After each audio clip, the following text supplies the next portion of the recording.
You're listening to Civic Media. You can tune into any of our live shows on any radio station across the state with the Civic Media app. Find us in your phone's app store and listen anytime, anywhere. This is Amicus Law Review, and my name is Jim Santelle. I am your host for this broadcast on the stations of Civic Media throughout the state of Wisconsin and beyond.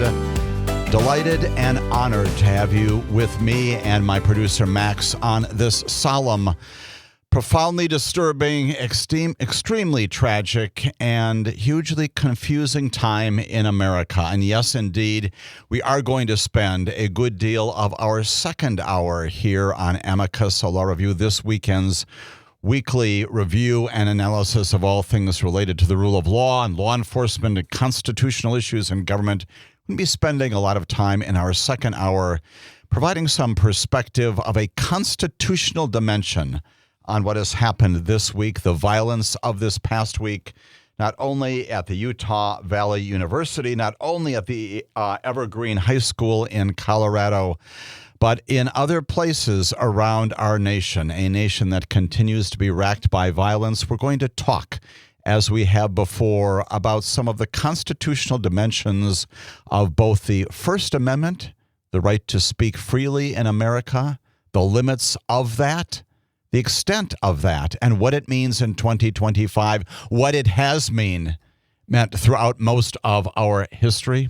We're also going to spend some time talking about the Second Amendment.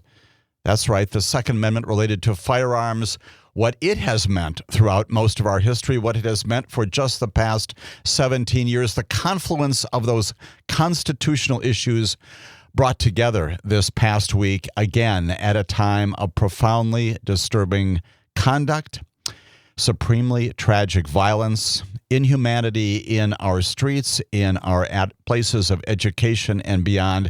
We're going to talk about all that and, of course, invite your perspectives and comments and questions. That coming up in the second hour of our broadcast here on Amicus Law Review. We're going to begin with other significant, also profoundly significant issues in America, beginning early this week with a major, yet again, another major decision coming out from the United States Supreme Court. This one, again, in the shadow docket, changing the way in which law enforcement does its job in America by virtue of overruling a judge that we have talked about before on this broadcast, changing the way that law enforcement, whether it's military or domestic law enforcement, specifically focusing on Los Angeles. We're going to chat about what the district courts in the Central District of California, which includes Los Angeles, have done in recent weeks, and what the Supreme Court did on Monday of this past week,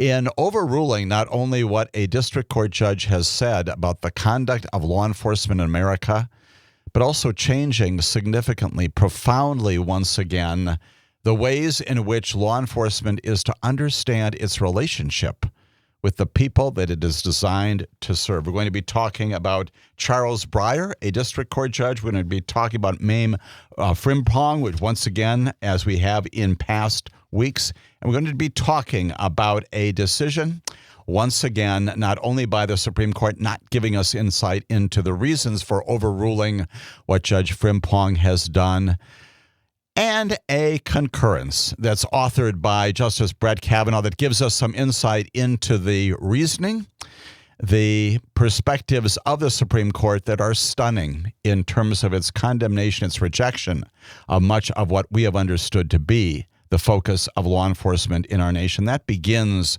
our discussion here on Amicus Law Review. We are necessarily going to move from that into yet another theme that we have visited before, and that is the continued diminution of the rule of law in America. This one, as we have talked before, inside the federal judiciary. The dismay, the disarray that is happening as a result of the Supreme Court's continuing practice of issuing these one-line or two-line or two- or three-paragraph orders that give us and give lower courts no sense of the reason why they're doing what they're doing. It is called the emergency application docket. It is called the shadow docket. We have talked a lot about it on this broadcast and others. to this date in this year alone, something in excess of 20 of these applications. A lot of discussion going on. We talked last week about some of what Amy Coney Barrett is saying about that in her new book. We've talked a lot about what people like Elena Kagan and Sonia Sotomayor have said in condemning this practice. This weekend, we talk about the further fracturing of the federal judiciary. That is, judge versus judge, judges versus justices, based upon the incapacity of the lower courts to understand what our Supreme Court means, what it intends. It involves, yes, another Breyer. His name is Stephen Breyer, who in this mess of a time, at a time when the judiciary is fracturing, fraying around the edges, a former Chief Justice coming to the defense of a district court judge who felt the need himself to apologize, believe it or not, to members of the Supreme Court for failing to understand what they meant in these non-specific, undescribed decisions of theirs. If you follow all that, you understand where this is going. I'm going to straighten it out for you. I'm going to hopefully explain to you how we got to this circumstance and what it is that this event involving an apology from a lower district court judge to members of the Supreme Court for failing to do what they apparently assumed he knew they had to do. We're going to talk all about that, and then we're going to go from what was basically the First Circuit and a case there to the Fourth Circuit, another appeals court in our nation. We're going to talk about the disarray that it expressed openly from the bench this past week, Thursday, in connection with its attempt to try to understand another case on its docket, expressing concern across the board, an en banc proceeding, that is all the members of the Fourth Circuit Court of Appeals coming together and scratching their heads collectively about what they are to do when they're given no direction by the Supreme Court, the further fracturing internal to the federal judiciary of understandings between and among them, the look from all of us to the Supreme Court for direction and assistance, and the continuing practice of our Supreme Court of not giving that direction. Why? We don't know. And that's part of the frustration. Again, we know that there are Supreme Court justices who are bemoaning the fact that they do not understand, as we do not understand what is going on here, other than to say, as Ketanji Brown Jackson has said in recent times, that it is Calvin ball. You may recall this reference that she invoked recently, saying there are two rules now in the Supreme Court, Calvin ball, which comes from Calvin and Hobbes, that comic strip. She said it's Calvin ball in the Supreme Court, which means there are no rules at all, or alternatively, the only rule that does apply is that the administration wins. Those are heavy words.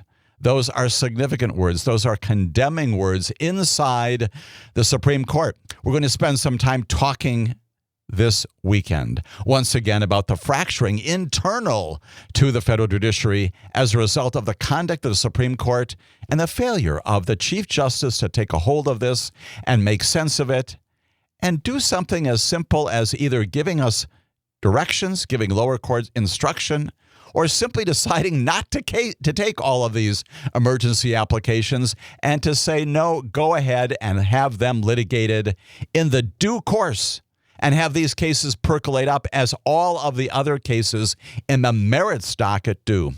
There are 65 of those, as we have discussed in the past, in this present term. There are about 32 on the docket of the Supreme Court term beginning anew in just 3 short weeks, the first Monday in October. That's the way it should happen. And again, we're going to be talking about the ways in which the present system fractured as a result of the shadow docket run amok in America, not giving us instruction, not giving lower judges instruction, a further diminution of the rule of law in a week that has seen a lot of that, a diminution once again in the peace that we think America should be all about, a diminution in the calm and the security and the safety that we should assume. And yet We no longer can assume that because of the violence in our midst. Once again, we're going to be spending a lot of time talking about freedom of expression, the limits of that. We're going to be talking about freedoms to carry and use firearms and the limits of that as well. First and Second Amendment issues. All of that coming up in the second hour here on Amicus, a law review. Necessarily, we're going to be doing a little bit of rule of law snapshots, some things that have fallen to the cutting room floor in recent weeks, including just in recent days, a major decision by an appeals court upholding that major multi-million-dollar judgment entered in favor of E. Jean Carroll against our present president for defamation, another First Amendment issue. We're going to talk about a Google judgment that another district court has entered just recently. We'll talk about the fact that Jair Bolsonaro has been sentenced just this past week, resurrecting discussions we've had in the past about him and the connections between Brazil and our nation and our president and that former president. And yes, time permitting, we'll talk a little bit about something positive, which is a Seattle Police Department oversight system from the Department of Justice, remedying problems inside the Seattle Police Department, now bringing those to conclusion, not prematurely, but after a recognition that many of the problems of the past there in Seattle have indeed been resolved. All of those things coming up here on Amicus, a law review. Those last things in the category of snapshots, important to understanding what is going on in our nation. And that is where we begin. Let us begin in Los Angeles, as we have before. Let me talk about one of the two Breyer brothers that we're going to be spending some time talking about this weekend. Charles Breyer, you may recall a number of weeks ago, actually early in the month of September, entered into and issued an order effectively telling the administration that its use of thousands of military troops in Southern California by this president, by this administration, effectively turning about 5,000 Marines, National Guard soldiers into a national police force. Charles Breyer, Federal District Court, found, we have talked about this before, that that's illegal and that the president has no authority to do it under a number of analyses and not just interpretations, but sound legal conclusions entered by Judge Breyer, telling the president that he has no authority to do all of these things that he has done in Los Angeles. You may recall well the import and the effect of that order and the significance of a finding by a federal district court judge that the president does not have the authority to do what he is doing, at least in Los Angeles, the jurisdiction there. That is different. Although related to another decision of one of Judge Breyer's colleagues. Her name, once again, Mame Frimpong. We have talked about her as well not too long ago. Again, a district court judge there in Central California placed some very significant restrictions on the president's efforts, even in the midst of the presence of that illegal force in Los Angeles. Restrictions on the capacity of that force, that military, now domestic force as well, to detain and arrest people on the streets, and involving also ultimately mass deportations. You may recall Judge Frimpong ordered agents not to rely on several factors and to rely once again on what's called reasonable suspicion, which has been and always is the law of our land. When we come back, we'll talk more about reasonable suspicion, about Judge Frimpong, and about what the Supreme Court did with respect to her order earlier this week. All that coming up on Amicus, a law review. You're listening to Civic Media. Stay up to date on the latest news and information for your local community and Wisconsin by signing up for our free email newsletter. Visit civicmedia.us/email to get started. My name is Jim Santelle. This is Amicus, a law review on the broadcast stations of Civic Media. I thank you. I appreciate your involvement in our very important discussion this weekend of the rule of law, of the involvement of government in our lives, the importance of the Constitution of the United States of America, and the role that judges play. If you want to be a part of that discussion, you can call Max, my producer, and me at 855-752-4842. That number, once again, is 855-752-4842. You can also drop a note into our chat box and be a part of our important discussion. We are beginning that review, that analysis here on Amicus, a law review, by talking about something that the Supreme Court did on Monday of this past week that once again changes dramatically the relationship that each one of us has with law enforcement in America, the way in which they conduct their jobs in service to us, their constituents. It is yet another example of the shadow docket run amok in America, although this time we've got some gloss, some explanation, if you will, from one of the justices that provides even more reason for discontent and dismay and wonder about what the Supreme Court is doing. Let's back into that once again by talking about Judge Mame Frimpong. I have spoken a lot about her in the past because she is the one who was assigned to this matter, to this case, even as the military and domestic law enforcement was in and remains in Los Angeles, trying to address issues related to immigration and public protest and all those other things, hugely controversial there, of course, in other places around the country.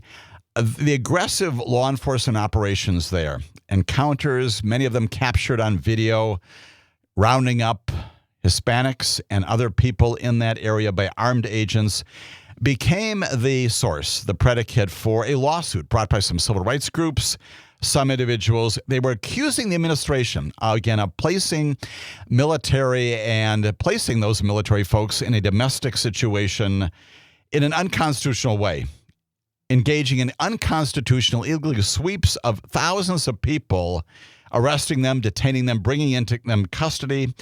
The complaint that they brought, a civil rights complaint in the federal court there in Los Angeles, said that the administration was guilty of quote, indiscriminate immigration operations, sweeping up thousands of day laborers, car wash workers, farm workers, caregivers, and others. And as a result of that, the complaint went on to say individuals of brown skin are approached or pulled aside by unidentified federal agents suddenly and with a show of force and made to answer questions about who they are and where they are from. That, according to the complaint, the civil complaint, under the Fourth Amendment prohibition against unreasonable searches and seizures. Now, that case, that civil case, long ago, and by that I mean weeks ago, assigned to Judge Mame Frimpong. She's a district court judge in Los Angeles, and she has a hearing, and she takes testimony and evidence on all this. She hears from people who describe exactly what the complaint describes in writing. This is not a judge who simply read the complaint and said, I'm going to respond. She took testimony under oath of people who described the things that happened to them and to others. And she made specific findings about all this. We discussed those in the past. And in the end, she placed these very significant but long-standing restrictions on President Trump's effort to do what he is attempting to do with respect to immigration arrests there and in other places. She ordered agents basically to comply with the law that has been in place for decades, if not longer, in America, that requires that when police officers detain and arrest someone on the streets of our nation and our cities, our municipalities, our towns, our villages, that they have what's called reasonable suspicion to believe that that person is engaged in a violation of the law, that they have committed some crime, perhaps some violation of the law, to give them the suspicion that is reasonable to believe that that person should in fact be detained, taken into custody. It is the lowest standard possible when it comes to law enforcement. This is not probable cause. This is not clear and convincing evidence. This is not compelling evidence. It certainly is not proof beyond a reasonable doubt, but it gives law enforcement a standard by which to arrest, if appropriate, people on the streets. And yes, indeed, it is invoked routinely by good and decent and proper law enforcement authorities throughout our nation every single day in America. What Judge Frimpong said is, because you've got to have reasonable suspicion, what you can't rely upon are things like race or ethnicity. You can't detain people simply because they're speaking English or some form of accented English. You can't arrest or detain people because they're found at a particular location, and that includes, for example, a place of day labor or an agricultural site. You can't detain people because they're performing a particular kind of work. You can't do any of that. Why? Because none of that is illegal. None of that rises to the level of a reasonable suspicion. And so she says, Mr. President, when you send these troops and when domestic law enforcement also engages in these mass arrests, you've got to make certain that you're doing it based upon reasonable suspicion. She's not shutting it all down. She is saying that, yes, indeed, if people have committed crimes or perhaps have committed criminal acts, they should be detained. They should be arrested. But law enforcement has got to have a basis upon which to do that. And that has been the law. It goes up to the Ninth Circuit Court of Appeals. We've talked about that as well. The Ninth Circuit looks at Judge Frimpong's decision and says, yes, indeed, this is the law, not just in Los Angeles, not just in California, but throughout the United States of America. It's reasonable suspicion. It is how law enforcement officers are taught every single day of the week. It's what I taught when I was an assistant United States attorney, when I was U.S. attorney, and most recently had the great privilege and honor at the invitation of one of our now former sheriffs in Milwaukee County to teach this very issue to incoming deputies of the Milwaukee County Sheriff's Department. We do this all the time. It's reasonable suspicion. And she said, abide by the law. The Ninth Circuit said, yes, abide by the law. Abide by the law when you come in and make these detentions and these arrests. In the end, the Supreme Court said no. And on Monday, reversed that, vacated that opinion. When we come back, I'll tell you about the stunning decision of the United States Supreme Court in the wake of that decision by this district court in Los Angeles. That as Amicus Law Review continues. This is Amicus Law Review. My name is Jim Santelle. We are talking about the rule of law, as we always do on this broadcast.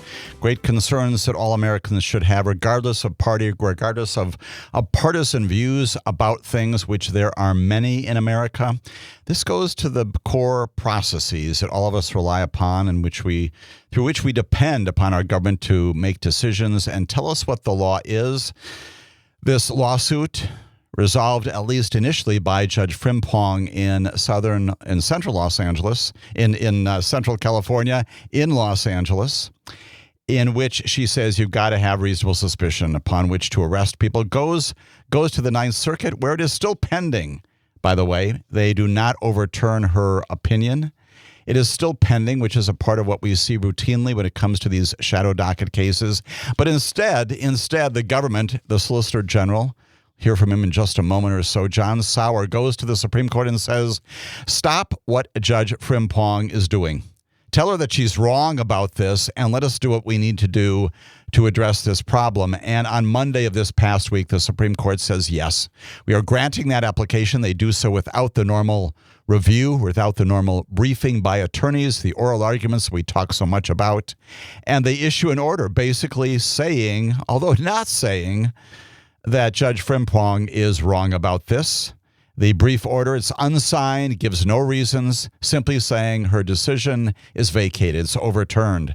And we'll get back to the serious nature of that problem in just a moment. Interestingly here, however, one of the justices who is in the 6-member majority, we know the 3 of them dissent on this, his name is Justice Brett Kavanaugh. He is in the majority, and he writes a lengthy concurrence. And he is the only member of the majority who does that, and he justifies what the Supreme Court has done.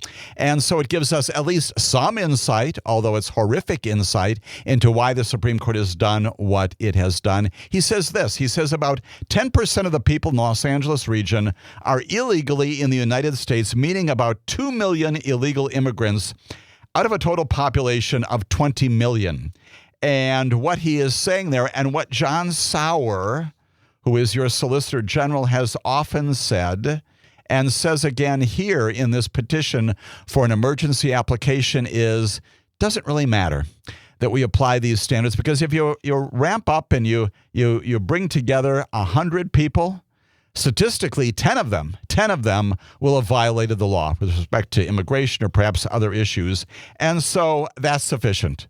That is sufficient statistically for doing this kind of thing. John Sauer, when he applies for this, he says that in many situations, these factors, which Judge Frimpong has described, can heighten the likelihood that someone is unlawfully present in the United States.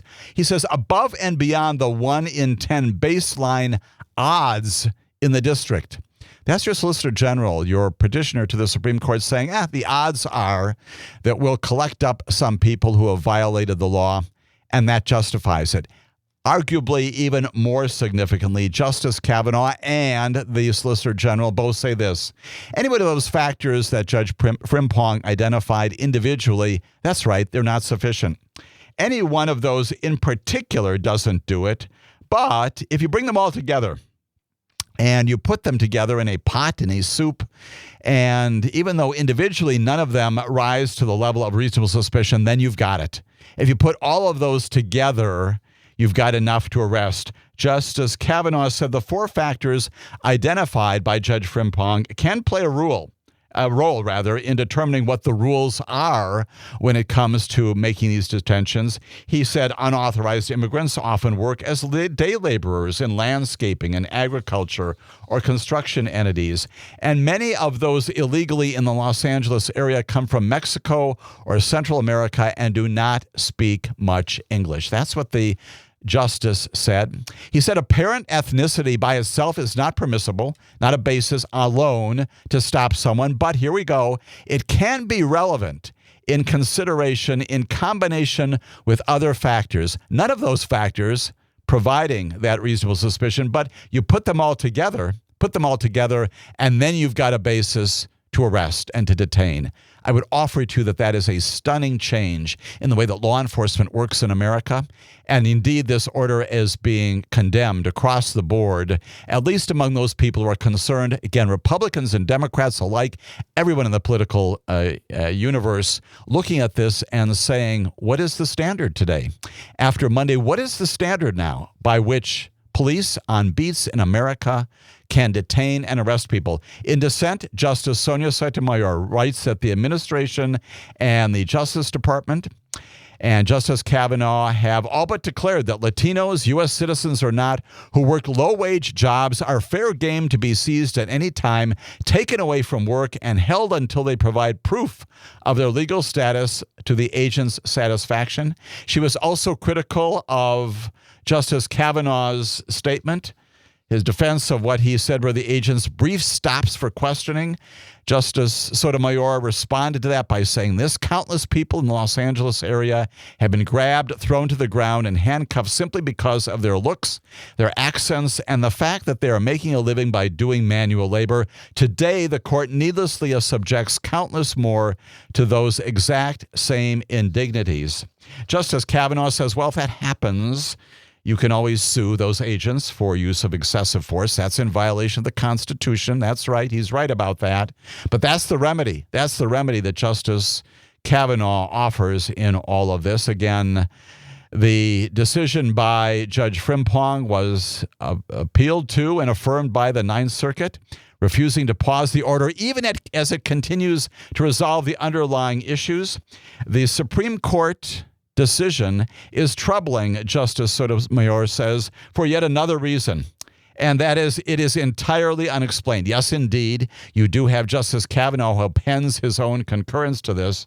She says that's a problem, too. She says in the last 8 months, this court's appetite to circumvent the ordinary appellate process and weigh in on important issues has grown exponentially. Its interest in explaining itself, unfortunately, has not. And so this major decision or non-decision coming from the Supreme Court on Monday, overturning effectively an appeals court, a district court judge, changing the way in which law enforcement works, done without description, done without explanation to you, to me, to others of all sides of the political spectrum. Everyone should be concerned about this. And indeed, not only are the people in America concerned about this, but so is a subset of people in America, and they are the federal judiciary, who are rising up more and more dismayed and disgruntled by the fact that they're getting no direction from the United States Supreme Court. Let's go to another case of just this past week, one of two of them.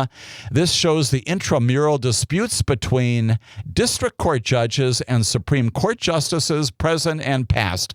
How do we get there? You may recall a couple of weeks ago we talked about this confusing, serpentine, circuitous, use whatever adjective you want, decision about whether or not the Trump administration can cut these National Institutes of Health grants, about $780 $780 million in grants designed to do all kinds of things. Supreme Court, again, issues an order.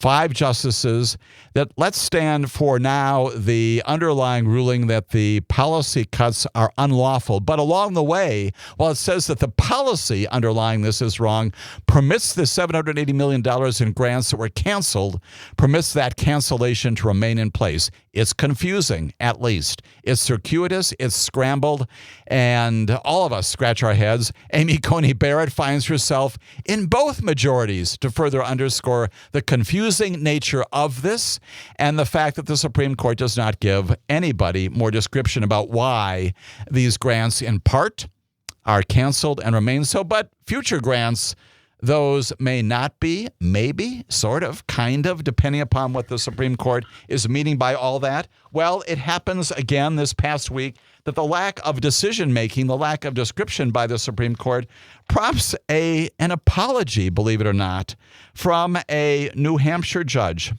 And his name in particular is William Young. He's a federal district court in Massachusetts.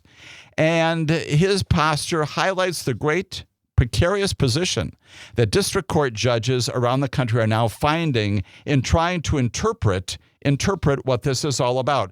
Again, the NIH grants in particular, the Supreme Court issues this odd decision allowing the Trump administration to go ahead with the terminations while simultaneously signaling that the president's policy might be unlawful. So what happens is that in another case involving education grants, not the NIH grants, Judge William Young, Federal District Court, Massachusetts, He says in June that those grants in the education department can't be canceled.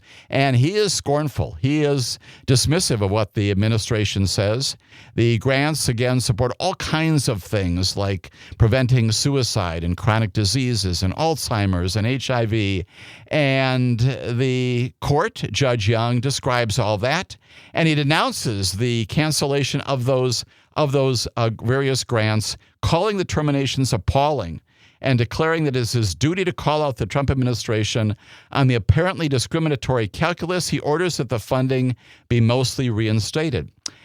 And in the wake of his doing that, again, this is respect to the NIH grants, the Supreme Court, in particular two justices along the way, they're Justice Gorsuch and, again, Justice Kavanaugh, say that Judge Young is acting in violation of what the Supreme Court has said because he's failed to follow what the Supreme Court has said in another case, also under the emergency docket, in the education forum. Justice Gorsuch writes, lower courts may sometimes disagree with this court's decision, but they are never free to defy them. And he goes on to say, when this court issues a decision, it constitutes a precedent that commands respect in lower courts.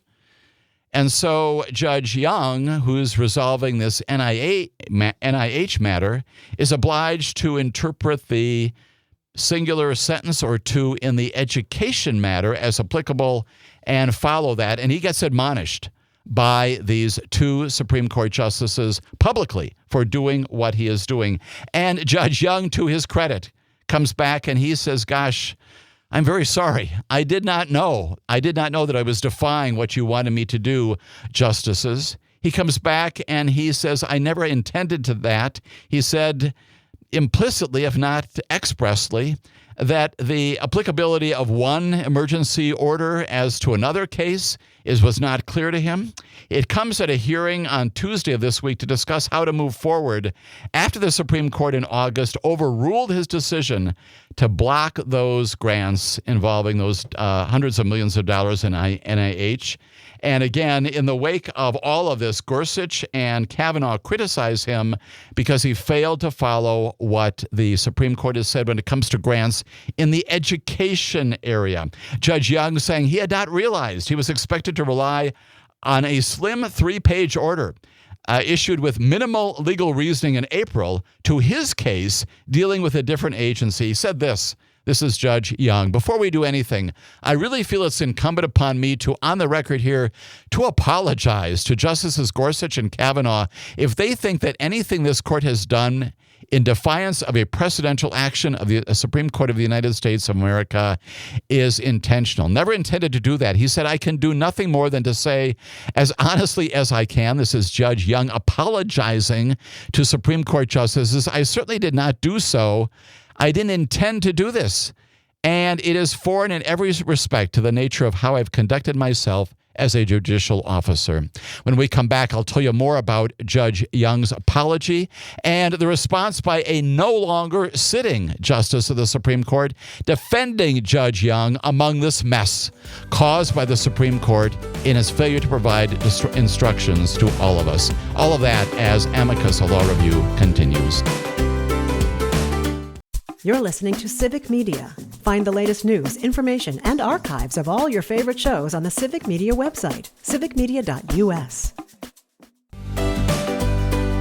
My name is Jim Santelle. This is Amicus, a law review. We are talking about the foreseeable consequences of this continuing practice of the Supreme Court to issue all these emergency docket orders, one sentence, two sentences, 3, 4, 5, not providing instruction to the lower judiciary, not providing description to us about the reason why it's doing all these things, now coming to roost, coming home.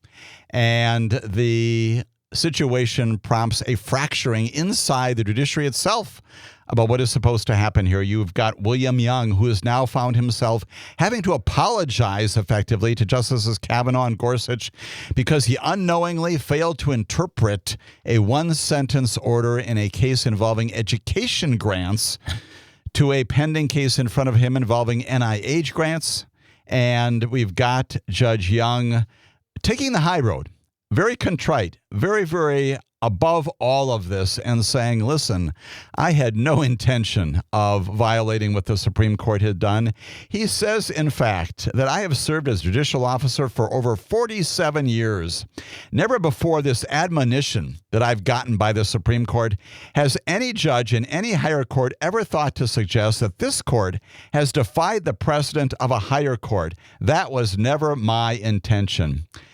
He went out of his way in stressing that it was never clear to him that this court's emergency application and its ruling in that education case, one sentence, represented its thinking in other instances of federal grants the Trump administration has also slashed. He said, I simply did not understand that orders on the emergency docket were precedent. I stand corrected. Interestingly, here's your civics footnote for the day. In a 2021 speech, Justice Sam Alito said, a ruling on emergency application is not precedent. Is the confusion any more profound than it could be here? Judge Young is 84 years old. He's still on the bench. He's a senior judge. He was confirmed as a federal judge before either of the justices, Kavanaugh or Gorsuch, who criticized him, who admonished him, and scolded him.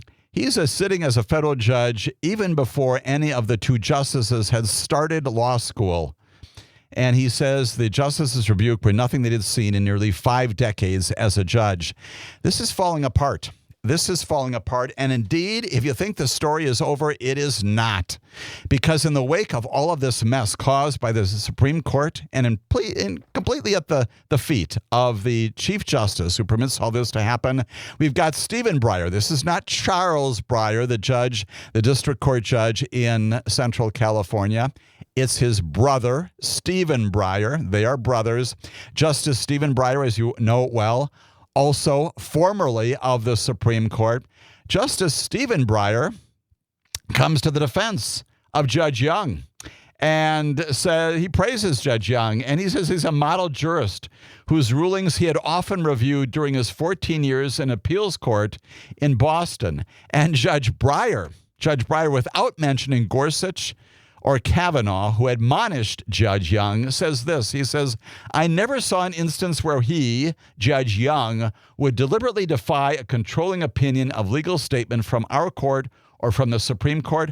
I never even had an instinct or a guess or a hunch or anything that he was doing anything like that deliberately. You've got a former Supreme Court justice telling present Supreme Court justices to back off, to say that your criticism of this outstanding multi-decade tenured judge on the bench who's doing his job as best he can is wrong. And again, Justice Stephen Breyer admonishing now Justices Kavanaugh and Gorsuch for their condemnation of Judge Young. That's the situation we are in these days. Justice Breyer said he knows that Judge Young would never have done that. He said he was honest. He was a straightforward judge, a very decent person, and a good judge. That's now former Justice Stephen Breyer telling Justice Gorsuch and Justice Kavanaugh, effectively, that they're wrong about this. Clean up your act. Give all of the judges, including Judge Young and others, instruction, and maybe they'll do a better job in trying to interpret what it is that's coming out of the Supreme Court. And yet there's more. There is more this past week. More judicial disarray, more fraying at the corners and right in the middle. Let's begin to talk about the Fourth Circuit Court of Appeals. That's the First Circuit. That's the First Circuit, again, including Massachusetts and other New England states. What is the Fourth Circuit? The Fourth Circuit is Maryland. You know that because we've talked a lot about those cases, including the Abrego Garcia case coming up from Judge Zinnes, going up to Harvey Wilkinson, who we'll hear from again. Fourth Circuit includes Maryland and Virginia, West Virginia, North Carolina, South Carolina, kind of the central Atlantic states there. The Fourth Circuit this past week also not just scratching its collective head, but bemoaning the fact that the Supreme Court once again is not doing its job in providing instruction to the lower courts. They're on the bench. They're in an en banc proceeding this past week, all of them together, and they're questioning whether they still had a role to play in the adjudication of cases in front of them because of the lack of clarity coming out of the Supreme Court. They are asking whether they should simply reiterate the High Court's orders and leave it at that, not resolve any things. Here is what one of the judges on the Fourth Circuit said. They're leaving the circuit courts, the district courts, out in a limbo. That's from Judge James Wynn. And he says this during oral arguments this past week in a case about the Musk team's access to Social Security data. That's the case under which this comes up. And Judge Wynn, again, Fourth Circuit Court of Appeals, said, we're out here flailing, he says. He says, I'm not criticizing the justices. Well, I think you are, Judge Wynn. He says, they're using a vehicle that's there, but they are telling us nothing. They could easily just give us direction and we would follow it. And goes on to say they cannot get an amnesia in the future because they didn't write an opinion on it. Write an opinion. When we come back, I'll tell you more about what the Fourth Circuit did this past week. And then we'll go on to other rule of law issues in America, including issues related to the First and the Second Amendments here on Amicus, a law review. This is Amicus, a law review. My name is Jim Santelle. I am your host for this, the second hour of our weekend broadcast, analyzing, discussing, reviewing all things rule of law related, justice related, and yes, courts related. A lot of focus on that in this edition of Amicus, a law review. You can be a part of our discussion at 855-752-4842.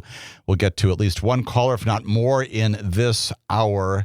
Talking right now about the continued fraying inside the judiciary of understanding is about what the Supreme Court means when it fails to provide information, description, explanation of what it's doing on this emergency docket and the consequences of that, not only for the litigants who don't know what they mean, but now also the lower court judges, including Judge Young of the Federal District Court in Massachusetts and others, talking right before the top of the hour break about the Fourth Circuit Court of Appeals.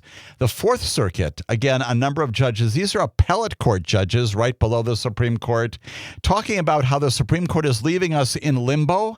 The case in front of them this past week for oral argument having to do with Elon Musk's access to Social Security data, which stunningly the Supreme Court permitted the Musk team to have, again, without oral argument, without briefing, and simply a one-sentence order permitting them to go ahead to do the work that they've got to do.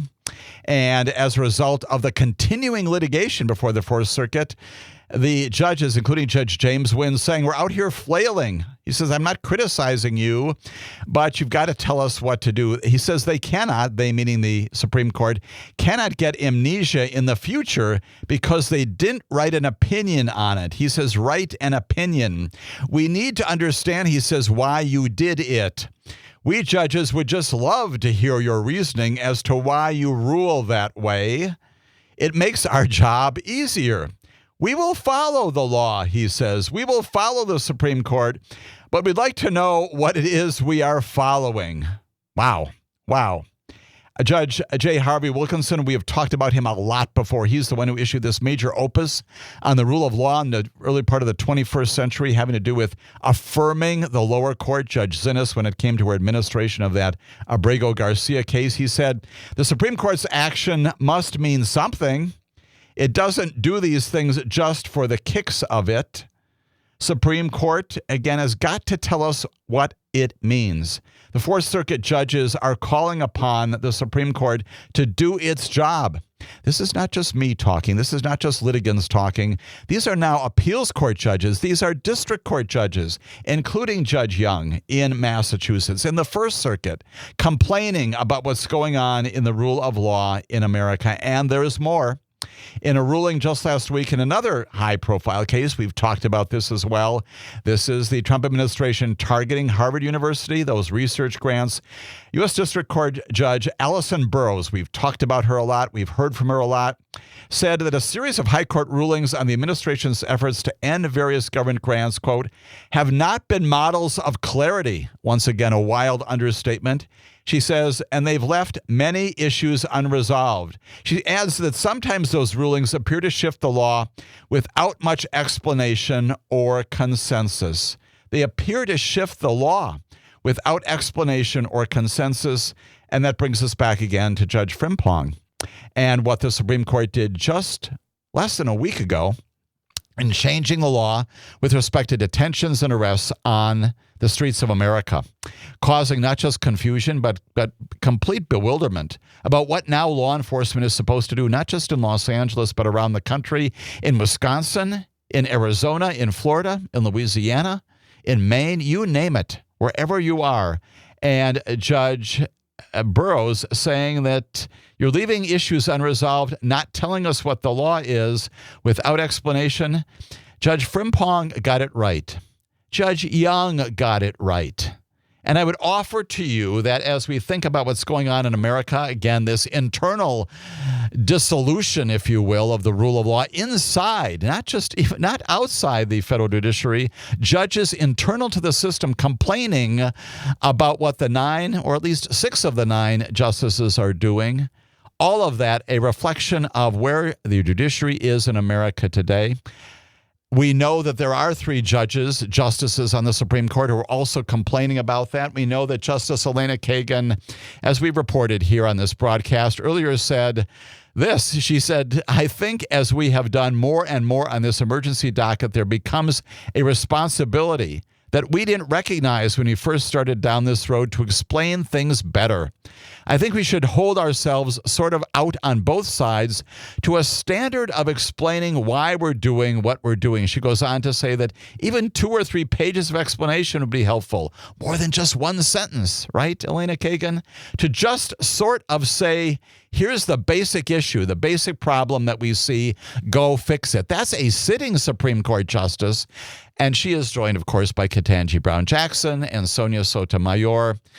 And even very much, around the edges, a little bit. You've got Amy Coney Barrett at least acknowledging the nature of the problem while also defending the practice in her recent book. There is a problem in America, and we need to let those judges and justices who are standing strong against this procedural thing that is, I know, it's a lot, and it's very wonky, and it's very down the rabbit's hole, and it's very academic. I understand that completely. It's very law schoolish.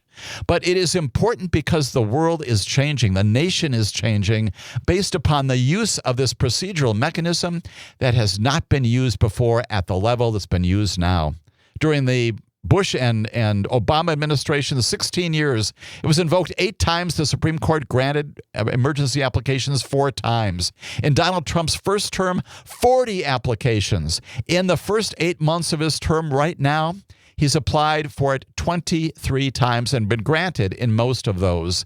And our justice system is failing because of that. Judges don't know what the Supreme Court means, and we don't know what it means either. Right to Judge William G. Young, Federal District Court in Massachusetts. Right to Mame, M-A-A-M-E-E, Frimpong, F-R-I-M-P-O-N-G. She's a U.S. District Court judge in the Central District of California. That's Los Angeles. And let them know that you appreciate their writings. We appreciate the fact that Judge Young, 50 years on the bench, senior judge now, doing all of this work, still at the age of 84 doing all this work. Tell him that we appreciate the work that he's doing. And while we appreciate, and we do appreciate, and we embrace his apology, which he didn't have to do, to the justices, the reality is he's apologizing for something that's not his error. And that's exactly what former Justice Stephen Breyer is saying in admonishing his former colleagues for attacking Judge Young. Following all of that drama at the Supreme Court level, it's a lot. It's a lot. And it's also reflective of what the Supreme Court is doing today. And it is, I would offer in part, the reason why the Supreme Court's overall sense of integrity and reputation and cohesion and coherence and descriptive clarity has been compromised. A year ago, we were talking about ethics issues. Now we've got this. Chief Justice John Roberts, you've got to do something to address these issues. Follow what Justice Elena Kagan and others are saying and drop this practice. Or if you need more time, do that. We'll give you more time. All of us will, to issue those major opinions, or simply say, you know what? Let the litigation go ahead in Los Angeles and in Boston and other places. We'll take it up as we normally do on the merits docket. We'll resolve these cases when they come up. Eventually, we don't have to be entering all of these emergency applications because they're truly not emergencies. Say that, Chief Justice John Roberts, and clean this up for all of us. That's the encouragement today on Amicus Law Review. As a part of this, of course, we continue to recognize that lower courts continue to do a lot of work both in our nation and, yes, indeed, in other nations. Let's do some rule of law snapshots before turning to First Amendment and Second Amendment issues in the wake of the violence in our nation of just this past week. Let's go to Brazil. Brazil's former president, we've talked about him before, Jair Bolsonaro, sentenced to more than 27 years in prison late this past week for overseeing what? Described this before, that failed coup. He's charged under the rule of law system there for a failed plot, much like our own here in the last days of the Trump administration, the first Trump term, of losing the 2022 elections there. It is a landmark ruling for Latin America's largest nation. Bolsonaro convicted of doing what? Orchestrating, does this sound familiar? A conspiracy that included overturning the vote, attempting to affect and dismantle the courts, handing special powers to the military, attempting to assassinate the president-elect who won the election in the end. Bolsonaro has denied doing any of that, but now he has been convicted and he has been sentenced. It's the first time in Brazil, a nation with, of course, a long history of coups. We now have one in our nation as well, an attempted coup, holding him accountable for doing that. Now, realistically, Bolsonaro will, while he's sentenced to 27 years and 3 months, it's unlikely that he's going to spend that time. Will likely be given some commutation because of some health problems. He attributes a lot of those to complications from a stabbing attack on the campaign trail in 2018. Significant that in Brazil, they held a former president responsible for an attempted coup to overthrow a legitimate election, and they sentenced him to prison. He is right now in home arrest, and he is now convicted. The sentence itself can be appealed. The underlying conviction cannot under the Brazilian system. That's number one. Let's talk about some other things that have happened in America, in the courts here as well. Let's talk about what's going on with respect to E. Jean Carroll. An appeals court just this past week upholds E. Jean Carroll's Hold on, as you know, recall this well, $83 million judgment against the current president. His name is Donald Trump. Federal appeals court upholds that judgment for defaming E. Jean Carroll after she accused him of a sexual assault that happened in that Manhattan department store, Bergdorf Goodman, an attack for which he was separately found liable for sexual abuse. All of that remains in place. The appeals court this past week unanimously upholds that underlying judgment, granting her $83 million, predicated upon the sexual abuse, a sexual assault committed by my now current president back in the 1990s, upholding that jury award, finding that that's the amount of money that she is entitled to, not only for reparation, but also to punish him for doing just that. $65 million of that $83 million amount is attributable to punitive damages after the jury, not the court, the jury, a jury of peers found President Trump, based upon this defamation, based upon his physical conduct, that he acted with malice in doing all this. That happens just this past week. It's a defamation case. It is a limit on the First Amendment, and it's significant to note it now because we are going to go into the coming segments talking more about the First Amendment. This is one of the restrictions on it, is a defamation action. You can't say something about someone that you know is wrong, that is wrong, do it with intent and purpose, and get away with it in America. That is also a part of our understanding. When we come back, I'm going to tell you a little bit about Google. I'm going to tell you a little bit about the Seattle Police Department. We're going to take some calls, and we are also then going to talk about what happened this past week at Evergreen High School and Utah Valley University, the First Amendment, Second Amendment implications, all that coming up on Amicus, a law review. My name is Jim Santelle. This is Amicus, a law review on the broadcast stations of Civic Media. Once again, honored and so very pleased you've chosen to spend some portion of your weekend in discussion and engagement with us on these major issues having to do with government, the administration of justice in our nation and beyond. We have callers. We value your views, your questions, your comments, your observations. Let's get to those right now. Let's begin with Mark, who is calling in from Prairie du Sac. Mark, your comment or question. Yeah, good morning. Yeah, it seems to me that the Supreme Court at least is violating the principles that are set forth in the Constitution. This arbitrary and capricious nature that they are bringing up now with detentions. I mean, that's what was mentioned in the Declaration of Independence, and granting, giving this powers to ICE to just detain people reminded me, as I texted in, is that that giving immunity to these people, to whatever crimes they commit. I mean, that ICE detains somebody and beats on them, and it turns out it's an American citizen. Oh, it's so too bad, so sad. We misjudged the situation.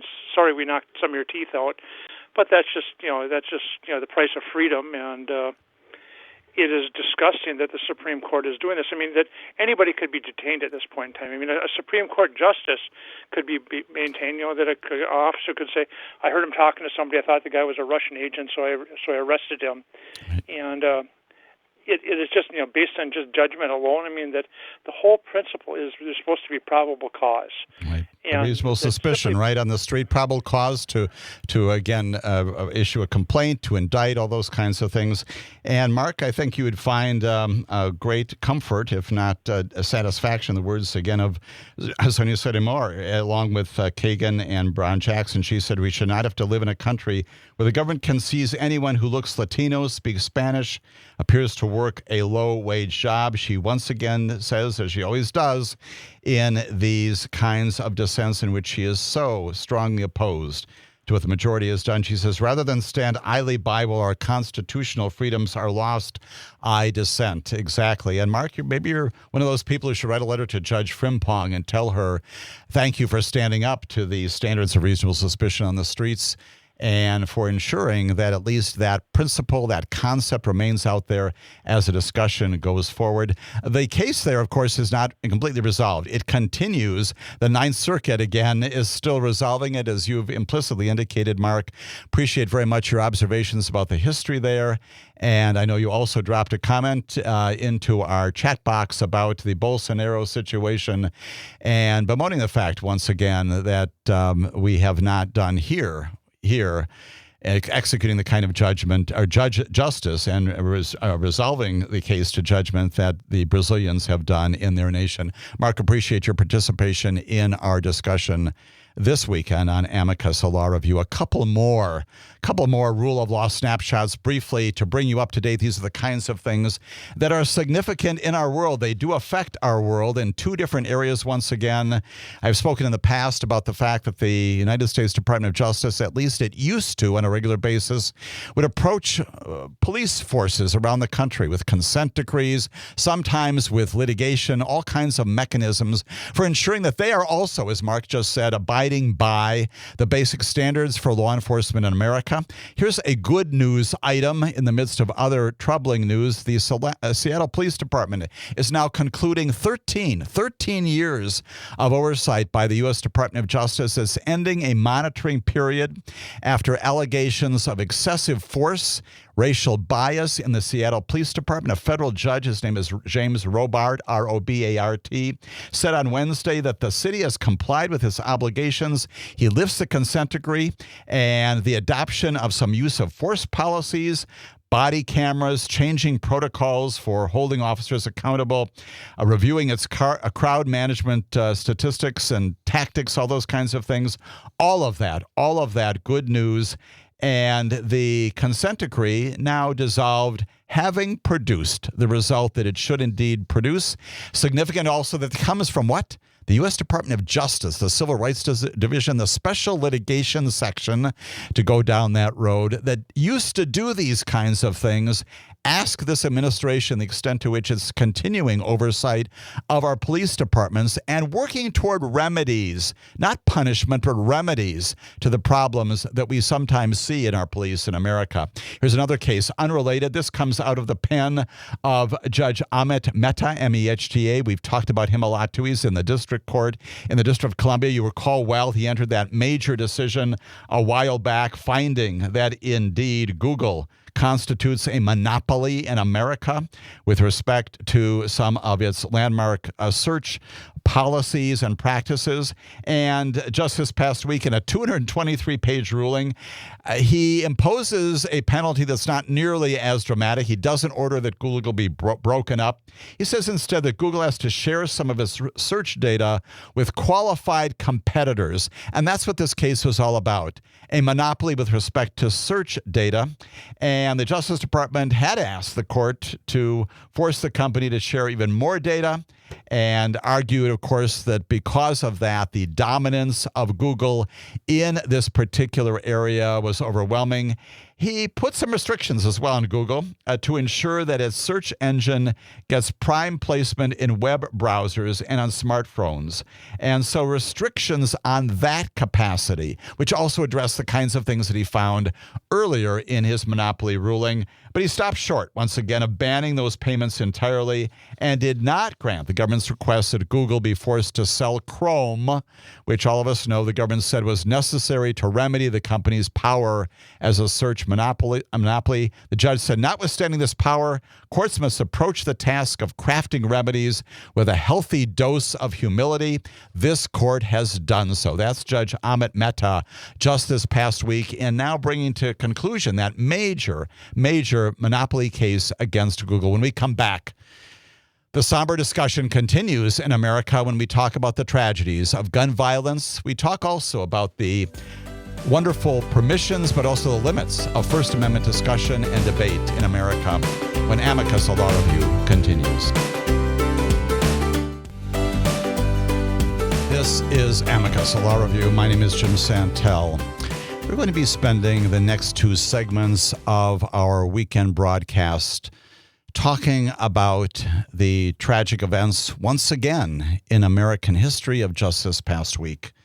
The tragic, catastrophic event at Utah Valley University, the no less catastrophic event at the Evergreen High School, and other catastrophic events around the country on a regular basis involving firearms and the taking of lives. I'm going to begin, however, in talking about the First Amendment and freedom of expression.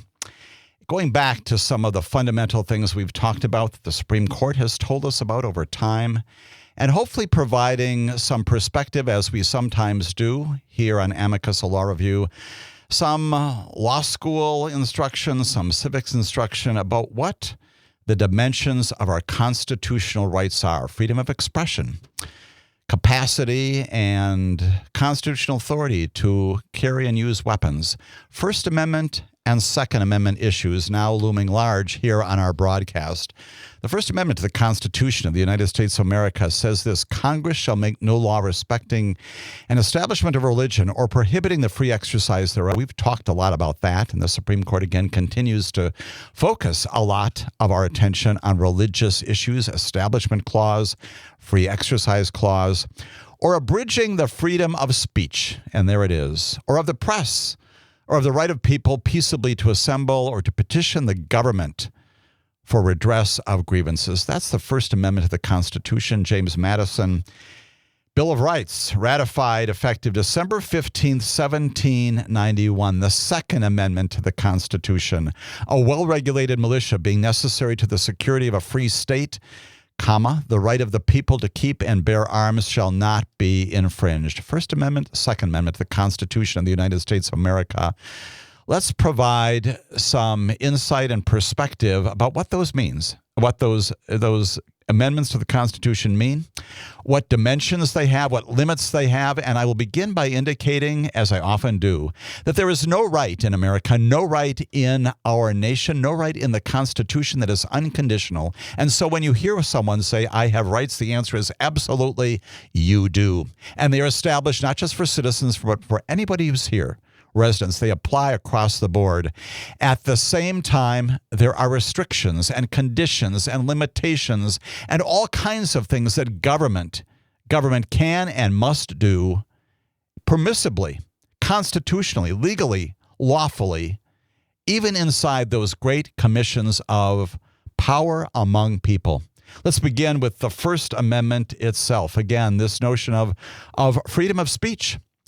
It is a very, very broad concept. And without going into the legal issues that you get in law school and maybe even in your own law classes that you may take outside of law school, you know the fundamentals here, that the First Amendment of the Constitution has been interpreted appropriately to say that what this means is that we will let people in America, as one of our major political candidates said a number of years ago, we'll let you say stupid things.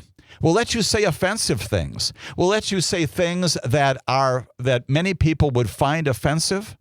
We'll let you say intelligent things. We'll let you say things that are moving our discussion forward.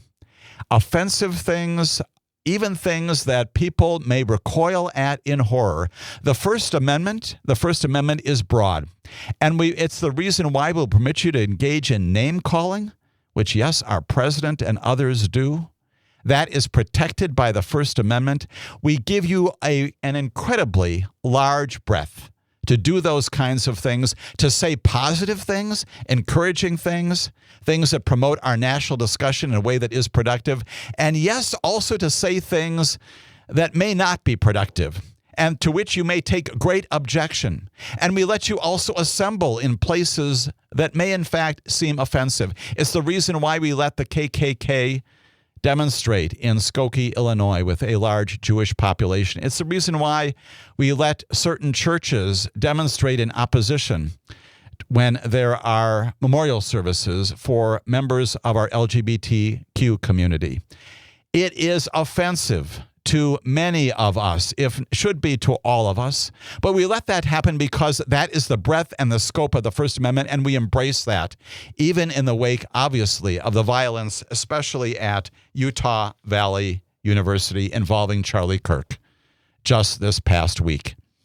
We may not agree with the things he and others say, but we embrace, as we all do in these post-catastrophic event assessments, we embrace the capacity and the right to say those things. Offensive, supportive, objectionable, favorable. All of that is a part of the First Amendment. It is not, however, in the same breath, it is not, however, without its limitations. Name the right in America, name the constitutional right. Identify the article of the Constitution in the Bill of Rights in any aspect of our Constitution, and you can identify as well the restriction on it. What are the restrictions with respect to the First Amendment that has this broad breadth for both people and also, yes, the media? New York Times versus Sullivan, a huge amount of authority in the media with respect to public figures to get it wrong from time to time, and can only be found liable civilly if there is actual malice. That, too, is a part of the way that we reflect upon the First Amendment as being very broad in its dimension. It has its limits. And yes, indeed, the government, the Congress, as the authors of the First Amendment indicate, and by the way, Congress interpreted to mean government generally at all levels ever since 1791. The government can indeed impose what? Time, place, and circumstance trappings of expressions of the First Amendment, limitations on it. The government can indeed establish prohibitions and restrictions, conditions on the timing of your expression of your beliefs, whatever they may be. That can include things like the time of day. It can include things like the places. Yes, indeed, common places like parks and sidewalks. Those are generally permissible. The government can indeed request and require that you get a permit as a way of exercising that right. Time, place, and circumstances of the ways in which you express those rights can be limited by the government. Why? Why all of these restrictions on rights? It is because we live in a society of people where we care about each other, and there are necessary restrictions on the individual liberties that all of us have, including the right to speak one's mind. Whatever those statements may be, government can indeed limit them as to time, place, and other circumstances because we live in a society and the greater good is promoted by those limitations. Can there be debates about those? Absolutely. That's why we go to court all the time. That's why you may petition your local schools and your local city ordinances and as they are enforced by municipal entities. And yes, even county officials and state officials and certainly federal officials. We do that all the time. We have disagreements about the ways in which those restrictions can be applied, and that too is a part of the system. There is another restriction. There's another understanding that goes along with that, and that while the government can impose those kinds of time, place, circumstances, restrictions that, among other things, for example, do not give you the right to come onto my personal private property at 2 o'clock in the morning with an assembly of 20 people with a large amplification system and play music very loudly, that is probably not permissible. Almost certainly is not. Why? You may be able to do that in other circumstances, maybe not on private property, but other circumstances, all of that having to do with conditions on the expression of your free speech. There is one that also is significant in this area, and that is that government cannot, even though it can restrict those kinds of things based upon the ways in which the communication is conveyed. It can't restrict it based upon content. I cannot say, if I am a municipal authority, if I'm a governmental authority, that everything is right about your timing and your place and the other trappings of your expression, but I don't like the content of what you're saying. Whatever government does with respect to restrictions, they've got to be content neutral. That's the catchphrase. That's what the Supreme Court has said that government cannot do. They cannot say that because we do not like what you're saying on any issues, and you can fill in the blank. Whatever it is that divides us as a nation, that brings us together as a nation, many controversial issues out there, you have a right to espouse those as long as the government does not restrict them based upon content neutrality. Other things, yes, indeed. And then there is another one another one that we have seen in recent times, and that is a restriction that goes beyond just simple statements and even advocacy about positions that may be positive and negative, that may be attractive and may be completely offensive. There is another limitation on all of that, and that is incitement to violence. If in my expression of hatred, if in my name calling, if in the other things that I do that are obstructionist and are offensive and are somehow contrary to who we believe we are as Americans, even permitting that, if I take the next step and I advocate that certain people be killed, injured, that property be destroyed, that destructive forces be undertaken, all of that is beyond the scope, beyond the pale, beyond the protection of the First Amendment. You do not have a right. It is a limitation on the right on the First Amendment, freedom of speech, freedom of advocacy, freedom of assembly. You do not have the right to advocate for violence. That you cannot do.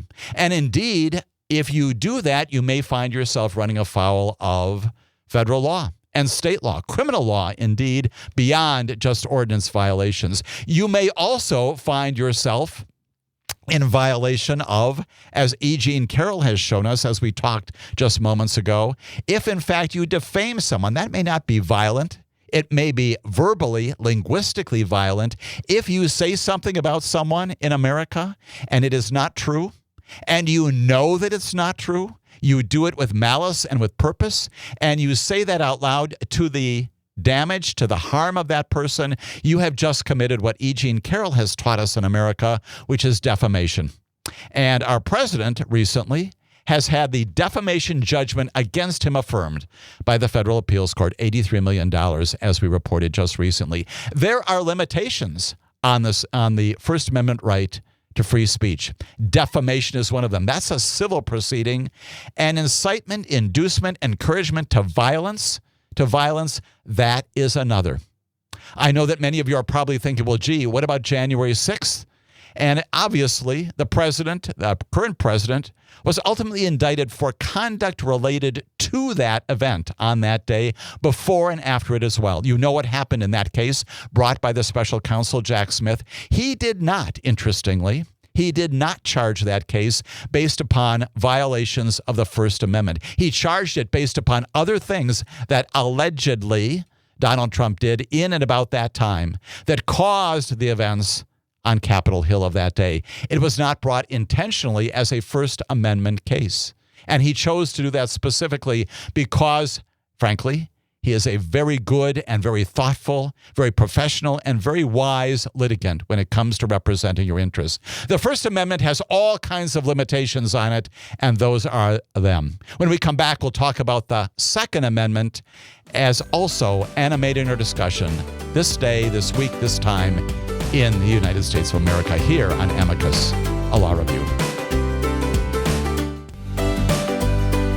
This is Amicus, a law review. My name is Jim Santelle, spending some time in instruction, in law school, civics, insight into the events of this past week, having to do with free speech and a lot of the discussion, the debate going on in the wake of the assassination, the horrific, catastrophic assassination of Charlie Kirk at Utah Valley University, the injuring of students at Evergreen High School, all of that on the same day.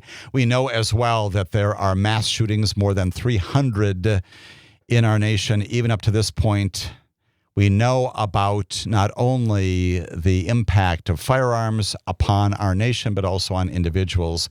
Beyond our First Amendment discussion of the previous segment, again, that all about the fact that we do in this nation embrace free speech, even to protect unpopular and hurtful ideas, to allow open discussion and participation in democracy. There are limitations on that, and those limitations, incitement to violence, defamation, and yes, other things like obscenity and fraud and child pornography and true threats and things called fighting words. There are limitations on First Amendment rights, which should also animate our discussions and our debates in the wake of the catastrophic events of this past week. Also should animate our discussion and our debates about firearms in America. We know, again, the Second Amendment has been interpreted a mere 17 years ago, since 2008, to include the absolute right, conditioned, however, upon limitations, to possess firearms in America. Those of you who are 18 years or older have lived in a time in America when the Second Amendment was not interpreted, was not understood to vest in you a personal liberty, a personal constitutional right to possess firearms. That happened in 2008 in a case called Heller versus D.C. We've talked a lot about it on this broadcast. Antonin Scalia found for the first time in our nation's history that the Second Amendment can and should be interpreted to include the right, the constitutional right, to possess weapons, in particular a handgun, in the home for the purpose of self-defense. And just a few years ago, 2023, in a case called Bruin, written this time by Clarence Thomas, embracing that same concept and expanding it to places beyond the home. Between Heller and Bruin, they do in fact establish rights to possess and own and use firearms in America. Absolutely. But like the First Amendment, it is restricted. And here's the point. It is not without condition. If someone says to you, I have an absolute Second Amendment right to do whatever I want to do with guns, just like someone who says I have an absolute right to say whatever I want, they are wrong about that. The Second Amendment, like the First Amendment, is conditioned. And believe it or not, Antonin Scalia himself establish what those conditions are. Take a look at Heller. Take a look at what the Supreme Court said 17 years ago. Said nothing about our opinion that establishes this right, prevents government, the Congress and government, any municipal authority, any county authority, any state authority, any federal authority for imposing restrictions on it. And what are those restrictions? The circumstances of manufacture and distribution and sale and packaging and transfer and use and timing, all those kinds of things can, in fact, legally, constitutionally be imposed by government. No right without its conditions. And who said that? Antonin Scalia said that. And yes, indeed, in Bruin, just a few years ago, 2023, that basic concept that the Second Amendment right to possess and use weapons in America is restricted by certain conditions and terms and conditions reaffirmed by the Bruin court, especially John Roberts and Brett Kavanaugh in their concurrences in Bruin, affirm just that. You can indeed legally, constitutionally impose limitations on the rights to possess, to use, to transfer, to sell weapons in America. And that's why the legislation that, for example, imposes a cessation of the gun show loophole, that requires universal background checks, that bans assault weapons, which we had in this nation for 10 years a number of decades ago, that provides for safe gun storage, that establishes, for example, an extreme risk protection order that says if you see someone in your family who, because of a mental illness or other concern, may be a threat to themselves or some other people, you can go into court and have a judge temporarily, upon a finding, factual presentations, make a determination that that person should no longer have a firearm for a limited purpose. All of those kinds of things are legal, and they are constitutional, and they are being done in states across the union. And we know in those states, including our own United States, that had an assault weapons ban for many years, it works. All those things work. And they are proper, and they can be done in America because they're within the legitimate restrictions of the Second Amendment. Restrictions on the First Amendment, restrictions on the Second Amendment. Once again, why? Because we live in an America with 343 million people. We do not live alone. We live in a place and a time that government can indeed impose time, place, and manner restrictions on the freedom of speech. And yes, there are limitations on the things that you can say in the areas of incitement and defamation and obscenity and child pornography and others. And yes, there are limitations on your capacity to use and carry and transfer and sell firearms in America as well. And Congress and legislatures around the country can impose those legally and lawfully. The courts find that all the time. And so as we think about the horrific things that have happened once again in America, we think also that's 416 days from now, from today, that we go to the polls on November 3rd of 2026, and we vote for our federal representatives who have the capacity when it comes to the Second Amendment to impose those kinds of rational, reasonable restrictions that will keep us safe and secure, not just in 2026, but going forward. That is what American democracy is all about.